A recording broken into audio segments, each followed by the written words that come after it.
Hey, we're Emma, Nicole, and Aaliyah, and today we're going to be talking about paid and unpaid maternity leave.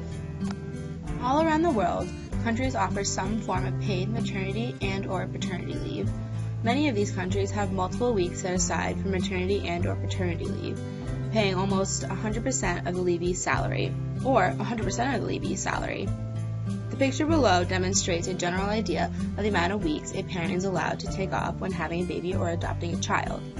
Sweden offers 16 months of paid maternity leave at 80% of the leavee's salary, and an additional 3 months at a fixed rate after the completion of the 16 months. Out of the 16 months, 2 of those months must be taken by the father or that time is lost. In Croatia, an employed pregnant woman is allowed maternity leave until the child reaches 6 months. Throughout that maternity and paternity leave, the parent is entitled to 100% of their pay. In Canada, 50 weeks is allowed at 55% of the leavee's salary. Italy offers 20 weeks, or 5 months at 80% of the leavee's salary, and an additional 6 months at 30% of the leavee's salary. Slovakia offers roughly 7 months of maternity leave at 55% of the leavee's salary. Going back to the picture below, you can see that almost every country offers 14 weeks or more of paid maternity leave. Why can't the U.S.? In 1993, the United States Department of Labor created the Family and Medical Leave Act, also known as the FMLA. Let me break down the FMLA for you. The Family and Medical Leave Act provides certain employees with up to 12 work weeks of unpaid job-protected leave a year, and requires group health benefits to be maintained during the leave as if the employees continue to work instead of taking leave. However, the FMLA does not apply to companies with less than 50 employees, and paid parental leave is considered to be a benefit. This is absolutely absurd for a country that prides itself on being progressive.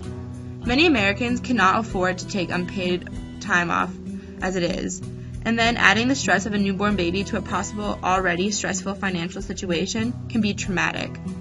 Almost the entire world has some form of paid maternity and/or paternity leave.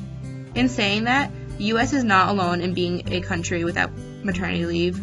The number of countries without paid maternity leave and/or paternity leave you could count using a single hand. There are 4 countries without paid maternal leave. These include the USA, Swaziland, Papua New Guinea, and Lesotho. These 4 have nothing in common. Swaziland and Lesotho are located in Africa. New Guinea is in a region of the Southwest Pacific. Swaziland, Lesotho, and New Guinea have populations less than 7 million people, and all 3 are severely affected by AIDS and HIV. New Guinea has one of the highest infant and maternal mortality rates. The U.S., on the other hand, however, is extremely advanced and considered one of the best places to live. And the one thing they have in common is that they don't offer paid maternal leave. Countries with similar economic and democratic policies as the U.S. all have mandated paid maternity leave and for the most part are funded by the government. This video truly captures the reality of going unpaid in America when becoming a mother. However, at least she has flexibility and support around her. Many women in service jobs do not have this option. So take a look at the video. What financial strain does this cause? 33 years old. I have 2 children. My son Max is 4.5, and my daughter Olive was born on January 6th. I've been a high school teacher of Spanish and English for the past 9 years, and my partner works at a nonprofit organization here in New York City. For my family, we had to figure out how we were going to provide for both children, and I knew I wanted to stay home with the baby, but because I had taken my sick days with my son when he was born, I was not eligible for any paid maternity leave. So we had to figure out basically how we were going to live on one income. I do have maternity benefits through the Board of Education. The problem is that they're unpaid, but many women don't even have that and have to make the choice to leave their careers if they want to take time off and be with their children. That's an unfair position to put women in. So where are we now? In January 2015, Obama stated that we are the only advanced country without sick leave or paid maternity leave. In 2013, 13% of workers were allowed access to some kind of leave, but this is rare.